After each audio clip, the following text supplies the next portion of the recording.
જોયા ભોળાનાથ વેશધારી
ધારી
यस्य यतोऽन्वयादितरत चार्थेष्वभिघ्नस्वरात् तेने ब्रह्महृदायादिकवये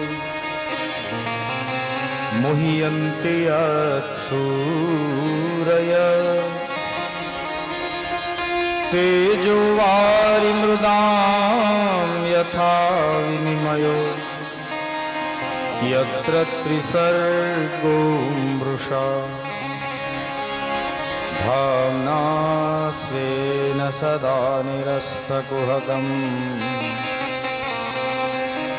सत्यं परं धीमहि।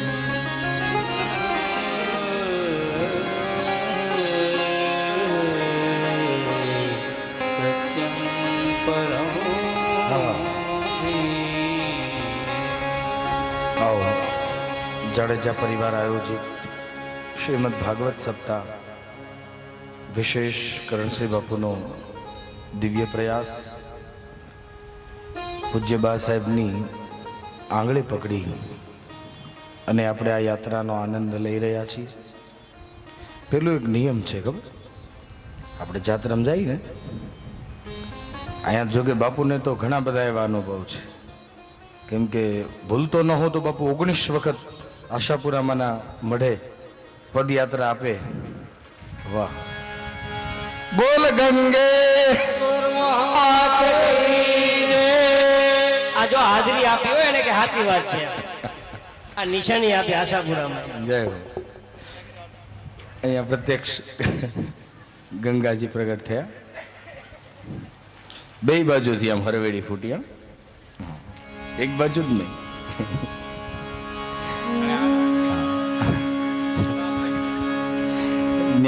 વરદેવભાઈ જોજે હો, તારે કઈ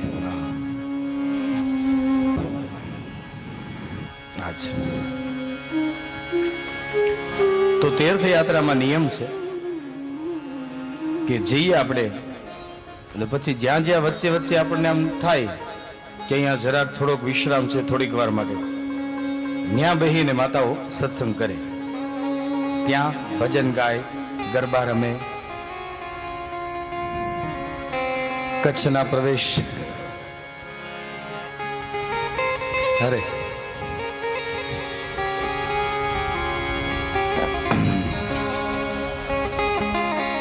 ત્યાં આચમન જલમ સમર્પયામિ. કચ્છના પ્રવેશ દ્વાર સમા એવા ધ્રાંગધ્રા, જેમના પથ્થરોથી આ પ્રાંતનું નામ વ્યાપક છે. એવું સાંભળ્યું છે કે અહીંયા એક દંત ગણપતિ દાદાનું મંદિર છે. આખા ભારત વર્ષમાં 2 જ મંદિરો, એમાંનું એક અહીંયા ધ્રાંગધ્રા. અને ત્યાં જે બ્રહ્મકુંડ છે એને જોઈએ એટલે સાચું હું તો મારી અનુભૂતિ પ્રમાણે કહું છું, વૃંદાવનમાં બેઠા હોય એવું લાગે. તો સરસ મજાનું આપણા પરમ ભાગ્ય છે. અને આજે તો પ્રત્યક્ષમાં ગંગાની પણ અહીંયા હાજરી થઈ, ગંગાજી સ્વયં.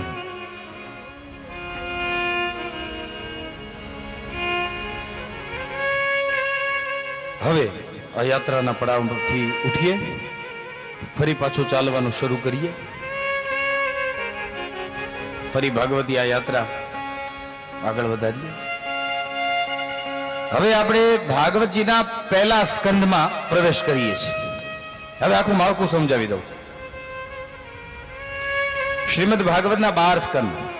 આપ તો જ્ઞાની છો એટલે ખબર હશે, છતાં પણ પેલું છે ને, જ્ઞાની હોય ને પછી આમ કીધા વગર ઉભરા આવે, જ્યાં સુધી કહી ન દઈએ ત્યાં સુધી શાંતિ ન થાય. તો આપ તો જ્ઞાની છો, છતાં પણ પહેલો સ્કંદ અધિકાર લીલા છે. આ બધું યાદ રાખજો, પછી ગમે ત્યારે પૂછીશ. આ લેશન છે. પહેલો સ્કંદ અધિકાર લીલા, બીજો સ્કંદ સાધન લીલા એટલે જ્ઞાન લીલા, ત્રીજો સ્કંદ સર્ગ લીલા. પહેલા સ્કંદમાં ભગવાને ભક્તને અધિકાર આપ્યો તો અધિકારી પાત્રો 6, 3 પુરુષ પાત્રો, 3 સ્ત્રી પાત્રો. પહેલા સ્કંદમાં 6 મહાપુરુષોની કથા છે. ભીષ્મ દાદા, યુધિષ્ઠિરજી અને પાંડુ કુલ તિલક રાજા પરીક્ષિત.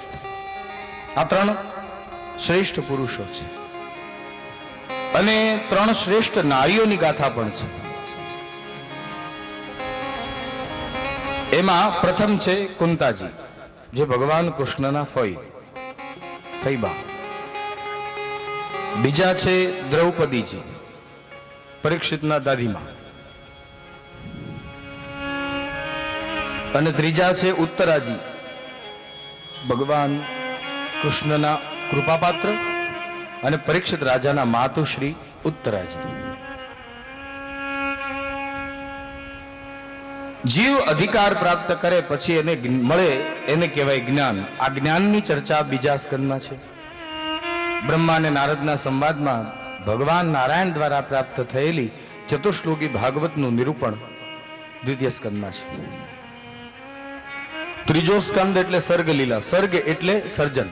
બ્રહ્મા દ્વારા જે આપણે જોઈએ છીએ ચર અચર જે ભૂમિ, એ ભૂમિ ઉપર મનુષ્યો, પછી પશુઓ, પછી 1 ખરીવાળા, 2 ખરીવાળા, અનેક ખરીઓવાળા, જળમાં રહી શકે તેવા, જળમાં ને સ્થળમાં રહી શકે તેવા, ઉડી શકે તેવા, ચાલી શકે તેવા,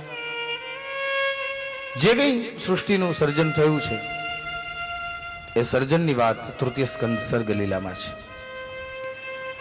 ચતુર્થ સ્કંદ છે વિસર્ગ લીલા. વિસર્ગ એટલે વિશેષ સર્જન. પછી બ્રહ્મા દ્વારા જે કોઈ રચાયા એના દ્વારા જે સંતાનોનો વંશ ચાલ્યો. ઋષિ વંશમાં બ્રાહ્મણો થયા, સૂર્ય અને ચંદ્ર વંશમાં ક્ષત્રિયો થયા, વૈશ્યો થયા, ક્ષુદ્રો થયા. આ વિસર્ગ વિશેષ સર્જન, જેમાં 4 પ્રકરણ છે: ધર્મ, અર્થ, કામ અને મોક્ષ. આ 4 પ્રકરણમાં ધર્મ પ્રકરણમાં સતી ચરિત્ર છે, અર્થ પ્રકરણમાં ધ્રુવ ચરિત્ર છે, કામ પ્રકરણમાં પૃથુ ચરિત્ર છે અને મોક્ષ પ્રકરણમાં પ્રચેતાઓ અને પુરંજનાખ્યાન છે. પછી આવે 5મો સ્કંદ. 5મા સ્કંદમાં સ્થાન લીલા. એમાં ભૂગોળ અને ખગોળનું વર્ણન આવે. એ પેલા 2 મહાપુરુષોની કથા આવે. પેલા મહાપુરુષ ઋષભદેવજી, બીજા મહાપુરુષ ભરત પરમહંસજી. એ બંનેના ચરિત્ર. એમના ચરિત્ર પછી ભૂગોળ ખગોળની વાતો શરૂ થાય. એમાં સૂર્યનારાયણ, રથ અને ઘોડાની વર્ણનની વાત, આકાશના શિશુમાર ચક્રની વાત, પૃથ્વીની નીચેના 7 લોકો, અતલ વિતલ આદિક જે પાતાળો છે તે, પૃથ્વી ઉપરના 7 લોકો, સ્વર્ગ આદિક એ લોકોની કલ્પના. પછી જે સારા કર્મ ન કરે અને વિપરીત કર્મોમાં જેની ગતિ થાય અને એને પછી નરકોની યાતના ભોગવવી પડે, આ નરકોનું વર્ણન 5મા સ્કંદના અંતમાં. પછી આવે 6ઠ્ઠો સ્કંદ, જેને પુષ્ટિ લીલા એટલે પોષણ લીલા કીધી. પોષણમ તદ અનુગ્રહમ. પોષણ એટલે અનુગ્રહ, ભગવાનનો આપણા ઉપર કૃપા પ્રસાદ. એમાં પણ 3 પ્રકરણો છે. પહેલું નામ પ્રકરણ, એમાં અજામિલની કથા. બીજું ધ્યાન પ્રકરણ, તેમાં નારાયણ કવચની વાત. અને ત્રીજું છે અર્ચા પ્રકરણ, જેમાં મરુદગણાદિકના જન્મની વાત. 7મો સ્કંદ એ ઉતી લીલા છે. ઉતી એટલે જીવની વાસના. જ્યાં સુધી જીવમાં વાસના છે ત્યાં સુધી ઉપાસના નથી, પણ જેવી વાસના ટળી એટલે ઉપાસના મળી. એમાં પ્રહલાદજીનું ચરિત્ર છે. ચતુર્વર્ણ ધર્માશ્રમ નું વર્ણન છે, નિરૂપણ છે. બ્રહ્મચારીના ધર્મો, ગ્રહસ્થીના ધર્મો, વાનપ્રસ્થીઓના ધર્મ, સંન્યાસીના ધર્મો, સૌથી મોટો માનવ ધર્મ, એ માનવ ધર્મની વાત. પછી આવે 8મો સ્કંદ. 8મો સ્કંદ એટલે મન્વંતર કાળ ગણના. અરે તમે કલ્પના તો કરો, જેવી કાળ ગણના આપણા ઋષિ મુનિઓએ આપણને આપી છે ને, એવી તો જેવી ભારત પાસે છે ને એવી બીજે ક્યાંય નથી. આપણી પાસે ઘડી અને પળ સુધીના સમય છે.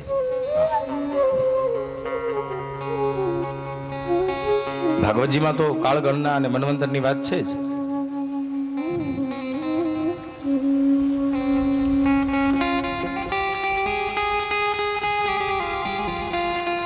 રાશિસ્તારા તિથિયોગો બારઃ કર્ણમંચકમ લગ્નમ હોરા કાલ ચક્રમ મેરુ સપ્તર્ષયો ધ્રુવ ઘટી મુહૂર્ત પ્રહરો દીવાનક્ત મહર્નિશમ પક્ષો માસો યનમ વર્ષમ યુગમ કલ્પો મહાલય. એક પલ, ત્રણ પલનું, એક ઘડી, ત્રણ ઘડીનું, એક હોરા, ત્રણ હોરાનું એક પ્રહર, ત્રણ પ્રહરનો એક દિવસ. આવા 15 દિવસ જેને શુક્લ પક્ષ એટલે ચંદ્રની તિથિઓ વધે અને 15 દિવસ કૃષ્ણ પક્ષ જેમાં તિથિઓ ઘટે, ચંદ્રમાનું કદ ઘટે, એ બંને પક્ષ ભેગા થાય ત્યારે એક માસ થાય. એક માસ એટલે મહિનો. આવા 12 માસ જ્યારે બીતે ત્યારે એક વર્ષ થાય. યુગમ કલ્પો મહાલય. એ વર્ષોની ગણના, એમાં પણ 4 યુગના પાછા વર્ષો. આદિ બધી કલ્પનાઓ અષ્ટમ સ્કંદ મન્વંતર લીલામાં છે. 9મો સ્કંદ ભગવદ ભક્તોના ચરિત્રથી ભરપૂર છે. તેમાં સૂર્ય અને ચંદ્ર વંશમાં જે રાજાઓ થયા, જે રાજાઓની શાખા પ્રશાખા અન્ય શાખાઓ જે વિસ્તૃત થઈ, તે રાજવંશોનું વર્ણન, મગધ આદિક વિશ્વામિત્ર આદિક વંશોનું વર્ણન 9મા સ્કંદમાં. અને 10મો સ્કંદ એ ભગવાનનું હૃદય છે. ભાગવતજીનું પ્રધાન વ્યક્તિત્વ 10મો સ્કંદ, જેમાં ભગવાન કૃષ્ણની બાયોગ્રાફી આખી, ભગવાન કૃષ્ણના જન્મથી માંડી અને સ્વધામ ગમન સુધીની લીલાઓ. 11મો સ્કંદ મુક્તિ લીલા છે, અને ભગવાનનું લલાટ પણ કહેવાય છે. બાળક જ્યારે એની માની ગોદમાં સૂતું હોય અને માની ગોદમાંથી બાળક જ્યારે મા સામે દ્રષ્ટિ કરે ત્યારે સૌથી પહેલા માનું કપાળ દેખાય.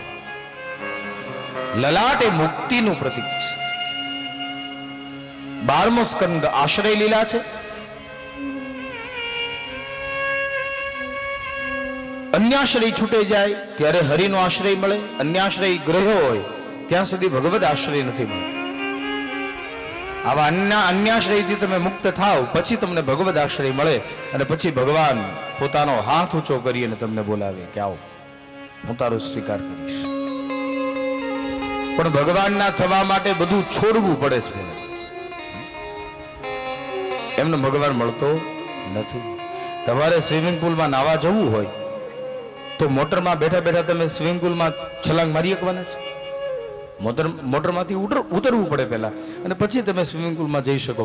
મોટર સાથે કોઈ એમ કે ના મારે મોટરમાંથી ઉતરવું નથી, મારે નિયમ છે, મારે આમ નમ જ. આપણે પેલા ગામડામાં સાયકલ વાળા આવતા, સાયકલ ઉપરથી નીચે ઉતરે જ નહીં, જેટલા દી રોકાય ને સાયકલ ઉપર જ ફર્યા કરે, ફરે સાયકલમાં, ખેલે સાયકલમાં કરે. એવા તો કોઈ નિયમો છે. પોષણમ તદ અનુગ્રહમ. તો આ 12 સ્કંદ આખું માળખું સમજવા જેવું છે. આપણા ઋષિએ આપણે આખું માળખું સમજાવ્યું છે. પ્રથમ સ્કંદના આરંભમાં 3 મંગલાચરણના શ્લોકો, એમાં પહેલા શ્લોકમાં કહ્યું છે જન્માદિ અસ્ય યતઃ અન્વયાદિ તરતઃ. જે ભગવાન નારાયણ જન્મથી માંડી અને સંહાર સુધીના કાર્યોથી યુક્ત થયો છે, જન્માદ્યસ્ય યતોન્વયાદિ તરતઃ ચાર્થેશ્વ વિઘ્નેશ્વરાટ. આ બધું કરવા છતાં પણ જે જુદો નથી, જે સર્વદા છે, સર્વમાં છે, તેને બ્રહ્મર્દાય આદિ કવયે મુહ્યંતિ યત સૂરયઃ. તેને જ બ્રહ્માદિકના હૃદયમાં જે સર્જનાત્મક શક્તિનો પ્રાદુર્ભાવ કરી અને સર્જનાત્મક શક્તિ પ્રગટ કરી, તેને જ નારાયણ રૂપ લઈ અને સર્જનાત્મક થયેલી જે શક્તિઓ છે એને પુષ્ટ કરવા માટે પોષિત ભૂમિકાઓ નિભાવી. એ જ વિભૂતિએ રુદ્ર રૂપ ધારણ કરી, શિવ રૂપ ધારણ કરી, જરૂર પડી ત્યારે આ ધરાનો સંહાર કરી, પૃથ્વી પર 4 પ્રકારના ચતુર્વિધ પ્રલયોનું નિર્માણ કરી અને જરૂર પડીને સંહાર કર્યો છે. એ તો આપણે ત્યાં નિયમ છે. ખેતરમાં પાક વવાઈ ગયો હોય ને પાક ઉગી ગયો હોય, પછી એ પાકને લણવા પહેલા નિંદામણ લેવું પડે છે. એ નિંદામણ લ્યો, એ ઘાસ તમે ઉખાડી નાખો, પછી તમને પાક સૂજે કે આમાં કેટલું ભર્યું છે. એમ આપણા જીવનમાં છે ને, પાક કરતા નિંદામણ વધારે બહુ છે. આ કથા કરતા વ્યથાઓ બહુ ઘૂસી ગઈ છે કથામાં. આ બધું નિંદામણ કાઢીએ તો કથાની આપણને કદર થાય. તો આપણે કથાની કિંમત કરી શકીએ.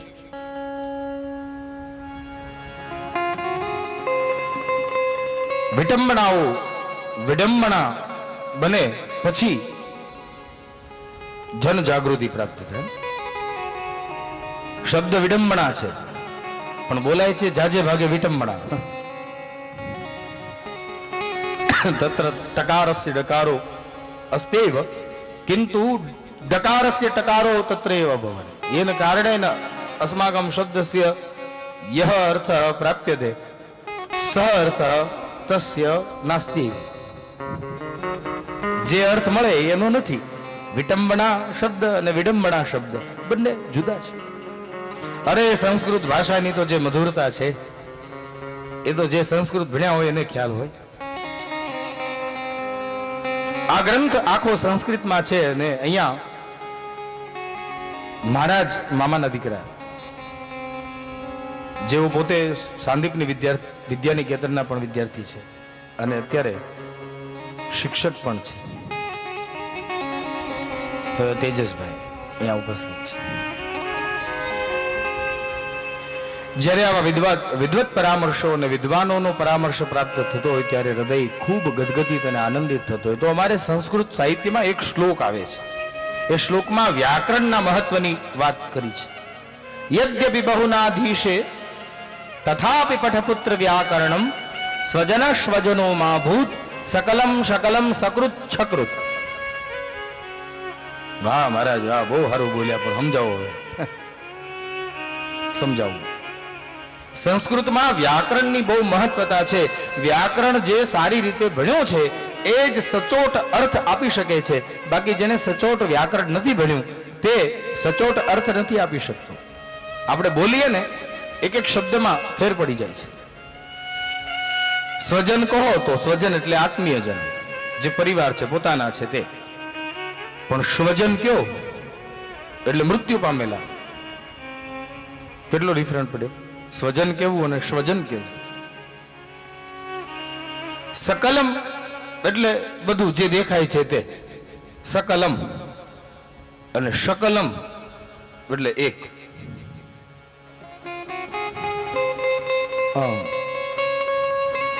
શકલમ એટલે મુખ. સકૃત એટલે એક અને છકૃત એટલે છાણ. સકૃત વારમ એમ કયો એટલે એક વાર, અને છકૃત વારમ એટલે છાણ વાર. સકલમ શકલમ સકૃત છકૃત એક એક શબ્દના ઉચ્ચારણો છે. એમાં પણ રસ્વ દીર્ઘ અને પ્લુત ખેર એ બધું વ્યાકરણ છે. એમાં બહુ ઊંડા નથી જવું. વળી પાછા વળી જન્માદિયસ્ય અન્વયાદિતરતઃ ચ અર્થે ભિજ્ઞઃ સ્વરાટ તેને બ્રહ્મરુદાય આદિ કવયે મુહ્યંતિ યત સૂરયઃ. તેજો વારી મૃદામ, તેજ જળ અને પૃથ્વી. તેજો વારી મૃદામ યથા વિનિમયો, એને વિનિમિત કરે છે, જુદા પાડે છે. આ પંચભૂતો, શરીર જેનાથી જોડાયું છે એનું નામ છે પંચ મહાભૂત. એમાં અગ્નિ, પૃથ્વી, વાયુ, જળ અને આકાશ. અગ્નિ, પૃથ્વી, વાયુ, જળ અને આકાશ. તો આ પંચ મહાભૂત જે છે એ પંચભૂતોને એકબીજા કોઈ સંબંધ નથી. એકબીજાની સાથે હા એકબીજામાં લય થાય છે પણ એકબીજા સાથે કોઈ સંબંધ નથી. છતાંય આપણો જીવ છે ને એ આ પંચભૂતોના માળખામાં જ રહે છે.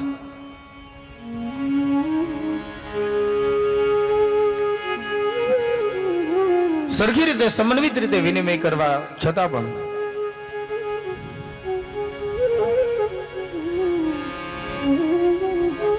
ત્રિસર્ગ, ત્રણ પ્રકારના સર્ગ પ્રગટ કરાવે છે. દંભને દૂર કરે છે. મૃષા એટલે દંભ. ધામના સ્વેન સદા નિરસ્ત કુહકમ સત્યમ પરમ ધીમહિ. જેનું માત્ર ધ્યાન ધરવાથી, ધામના સ્વેન સદા નિરસ્ત કુહકમ, જેનું માત્ર ધ્યાન કરવાથી તેની પ્રપત્તિ થાય છે, તેની પ્રાપ્તિ થાય છે. ધ્યાન કરવાથી ધારણા સિદ્ધ થાય અને ધારણાથી પરમાત્મા ની ભક્તિ પ્રાપ્ત થાય. આ ભક્તિ છે ને એ પ્રસાદના રૂપમાં મળે છે. ભક્તિનું સ્મરણ અને ભગવાનની જો કૃપા હોય તો અમે એવા પરમાત્માનું ધ્યાન ધરીએ છીએ. તો કેવા પરમાત્મા? સત્યમ પરમ ધીમહિ, સત્ય સ્વરૂપ પરમાત્માનું અમે ધ્યાન ધરીએ છીએ. અહીંયા લખવું હોત તો લખી શકત રામમ પરમ ધીમહિ, પણ ન લખ્યું. કારણ વિચાર હતો કે રામમ પરમ ધીમહિ લખીશ તો રામને માનનારા એમ સમજશે કે આ ગ્રંથ કેવલ અમારા માટે છે. જો લખવું હોત તો એમ પણ લખી શકાત કૃષ્ણમ પરમ ધીમહિ, તો કૃષ્ણ ઉપાસકોને એમ થાત કે આ ગ્રંથ કેવલ અમારા માટે છે. જો લખવું હોત દેવીમ પરામ ધીમહિ, તો એ પણ લખી શક્યા હોત તો દેવી ઉપાસકોને એમ થાત કે આ ગ્રંથ અમારા માટે છે. જો શિવમ પરમ ધીમહિ લખ્યો હોત તો શિવ ઉપાસકોને અભિમાન થાત. સૂર્યમ પરમ ધીમહિ લખ્યો હોત તો સૂર્ય ઉપાસકોને અભિમાન થાત. પણ લખ્યું શું? સત્યમ પરમ ધીમહિ. હું સત્ય સ્વરૂપ પરમાત્માનું ધ્યાન ધરું છું, જે સત્યને ક્યારેય લઈ થતું નથી. અને એટલા માટે સત્યમ પરમ ધીમહિ ધામના સ્વેન સદા નિરસ્તકુહકમ સત્યમ પરમ ધીમહિ સત્યમ શિવમ સુંદર સત્યમ શિવમ સત્યમ શિવમ સુંદર સત્યમ શિવમ સુંદર સત્યમ શિવમ સુંદરમ સત્યમ શિવમ सत्य है, ईश्वर सत्य है, सत्य ही शिव है, शिव ही सुंदर है.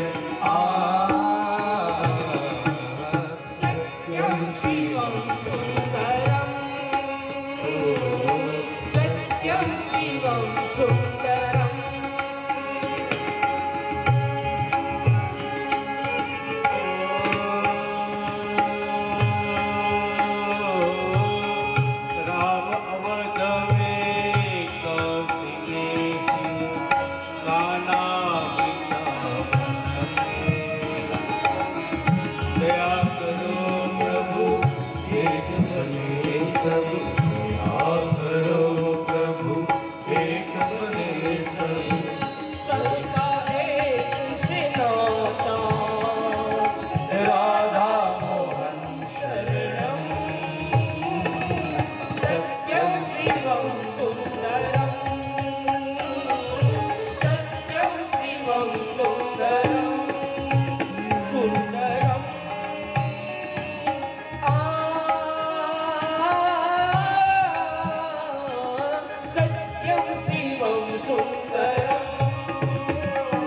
सत्यम शिवम सुंदरम.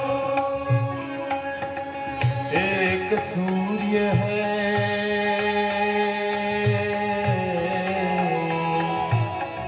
एक सूर्य है, एक गगन है, एक ही धरती माता. दया करो सब एक बने और दया करो सब एक बने और सबका एक से नाता. राधा मोहन शरणम सत्यम शिवम सुंदरम. सत्यम शिवम सुंदरम, सत्यम शिवम सुंदरम.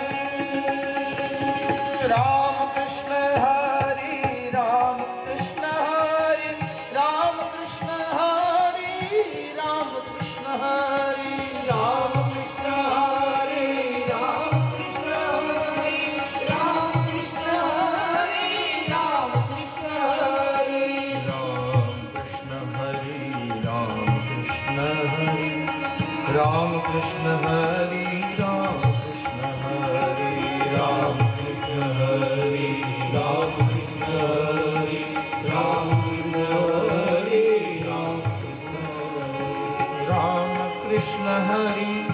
राम कृष्ण हरि राम कृष्ण हरि राम कृष्ण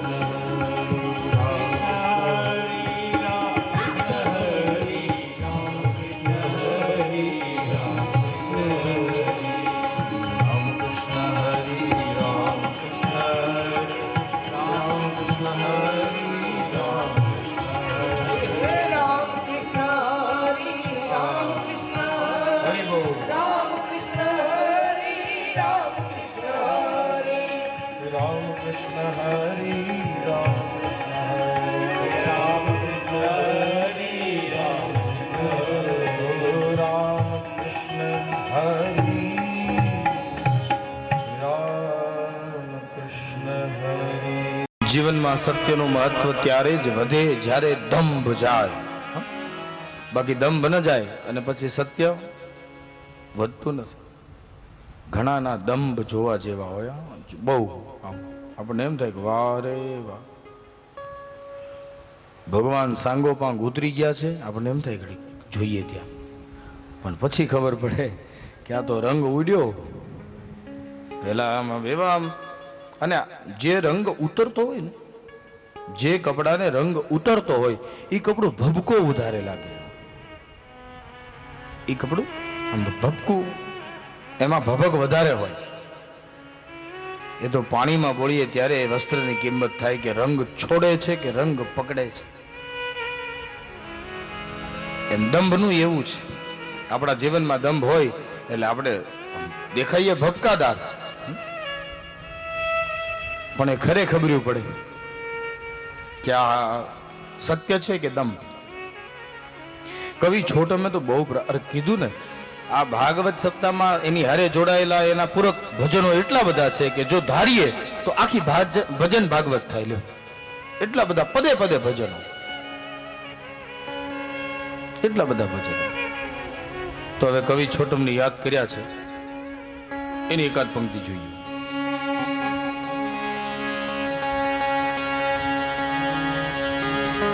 દંભી મનુષ્યો વેદ અને શાસ્ત્રની વાતોને ખોટી માને છે. ઘણા કે ને કે બધા વક્તાઓ છે વ્યાસપીઠ ઉપરથી બેસી અને જોઈ જોઈને બોલવા વાળા છે.